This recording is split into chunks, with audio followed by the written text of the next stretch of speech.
May pumirma na po ng bagong 2 taong kontrata habang tuloy po ang paghihintay kung sino po ang Magic 12 ng Gilas Pilipinas. Sino-sino nga ba sila sa Magic 12 na yan at kailan ilalabas, kailan ang labas ng nasabing listahan. Alamin po natin yan. Pero bago po yan, hihingi po tayo ng isang subscription sa lahat ng dumadaan sa ating munting channel kung nagugustuhan nyo ang ating palabas. Kung medyo mabigat ang subscription, siguro kahit isang like at isang share na lang po yan, okay na po ako dyan. Maraming salamat po. Hindi pa po tapos or hindi pa natatapos ang Rigodon sa Hagok para sa Asian Games, may bumulaga namang magandang balita para kay Terence Romeo. Ano nga ba yan? Tignan po natin ang sinabi ni Sir Jerry Ramos sa kanyang report sa Spin. Nakakuha ng bagong kontrata si Terence Romeo sa San Miguel Beer.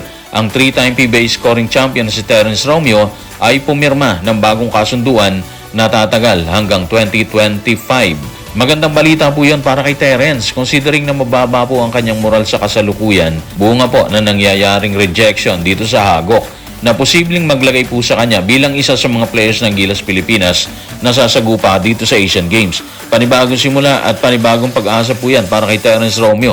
2 years maganda po yan. Ano ang naging pahayag ni Terence Romeo sa tiwalang ibinigay sa kanya ng kumpanya? Tingnan po natin sinabi ni Terence sa report ni Sir Jerry Ramos sa Spin. Laking pasasalamat ko siyempre kina Boss RSA at kay Boss Alchua sa patuloy na pagtitiwala nila sa akin, lalo na at galing ako sa injury last season.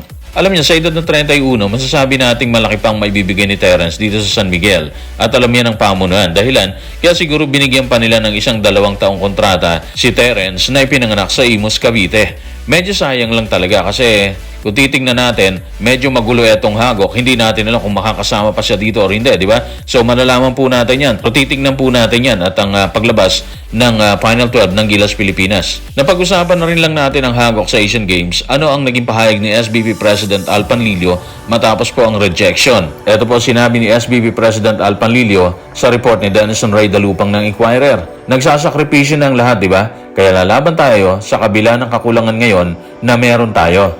Malaking sakripisyo na at patuloy pa rin ang sakripisyong ginagawa ng ating mga players. Kaya dapat lang talaga na walang atrasan kasi andito na tayo Walang sukuan sa abingan nila, di ba? Para sa tingin ko, mas nag-init ang kagustuhan ng mga players ngayon na makatuntong tayo sa Asian Games dahil sa rejection ng organizing committee. Kasi gusto nilang patunayan na may bala pa tayo sa kabila ng pinagdadaanan natin, sa kabila ng ilang rejection na ibinigay nila sa atin, di ba? Sa nangyayari rin ng organizing committee ng Asian Games, ano naging hakbang ni Coach Tim Cone? Ito pong sinabi ni Denison Ray Dalupang ng Inquirer.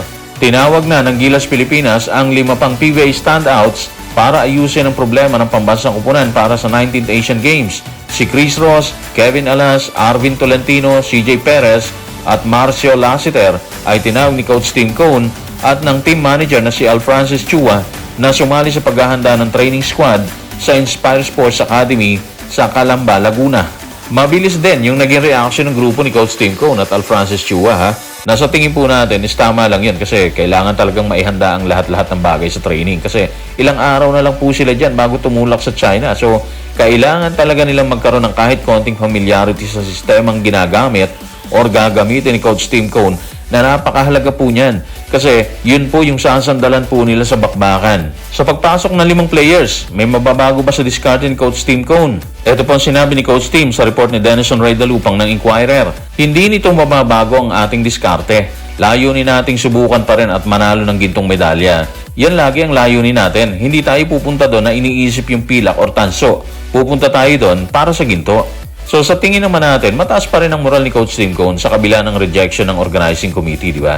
Tama lang yon kasi hindi naman doon lang natatapos ang lahat Hindi pa naman nagsisimula ang Asian Games. So may pag-asa pa kasi ilang araw pa naman silang magpa-practice bago tumulak po dyan sa China. Pero syempre, mabigat pa rin tanggapin ng lahat, di ba? Yun nga lang, kailangan nating mag-move forward at yun ang ginagawa ngayon ni Coach Tim Cone. Usap-usapan, masama ang loob ni Calvin Abueva nang malaman ang balitang hindi siya kasama sa Asian Games. Gaano katotoo ito base kay Coach Tim Cone? Ito ang sinabi ni Coach Tim sa report ni Arik Jan C. Kua ng The Manila Times. Nakakahanga yung passion ni Calvin Abueva. Yung kagustuhan niyang maglaro, kagustuhang makasama. Nung sabihin namin sa kanya kagabi, nag-breakdown siya. Iba kasi kapag maglilingkod ka sa bayan, sa alam mong paraan na kayang-kaya mong makatulong, di ba? Yung siguro dahilan kaya nag-breakdown si Abueva. Isa pa, nasa training na rin siya since day 1, kaya malaki na rin yung ambag niya sa kupunan. Tapos, sa isang iglap lang, mawawala yung pag-asa mo, di ba? So, masakit po talaga yon.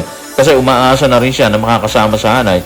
Pero yun nga isang iglap hindi na pala po pwede. Sa nangyayaring issue sa Gilas dulot ng hagok, may nagiging problema o pinanghihinayangan pa ba si Coach Tim Cone? Tingnan po natin sinabi ni Coach Tim sa report ng Spin. Ang problema lang kasi wala si LA sa listahan. Hindi namin siya maisasama sa pambansang kupunan.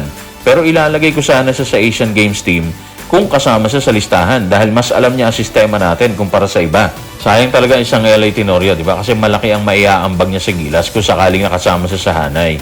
Pero katulad nung sinabi ni Coach Tim Cone, wala siya sa listahan na nauna nang naisumite kaya hindi rin po pwede. At para sa kaalaman ng lahat, cancer-free na po si LA. Base rin po yan sa huling pahayag na inilabas ni Coach Tim Cone. Kaya wag na tayo magtaka kung gusto niyang isama si LA dito sa Gilas Pilipinas para sa Asian Games. Sa tingin ni Coach Tim Cone, anong magiging impact ng pagpapalit ng player sa Gilas? Ito po ang sinabi ni Coach Tim sa report ni Jerry Ramos ng Spin. So yun yung 4 na replacements namin kina Calvin, Terrence, Mo, and Jason. So halata naman, naging maliliit tayo. So base nga po sa pahin Coach Tim Cone, maliit ang magiging squad po natin patungo ng Asian Games. Sa pagpasok po yan, ng papalit po dito sa 4 na nabanggit, di ba? So medyo mabigat po yan kasi maliliit tayo, matatangkad, malalaki yung kalaban, medyo mahirap talaga, no? At dahil napag-usapan na rin lang natin yung pagpapalit ng mga players, kailan ba talaga ilalabas ang Final 12 ng Gilas Pilipinas para malaman ng sambayan ng Pilipino?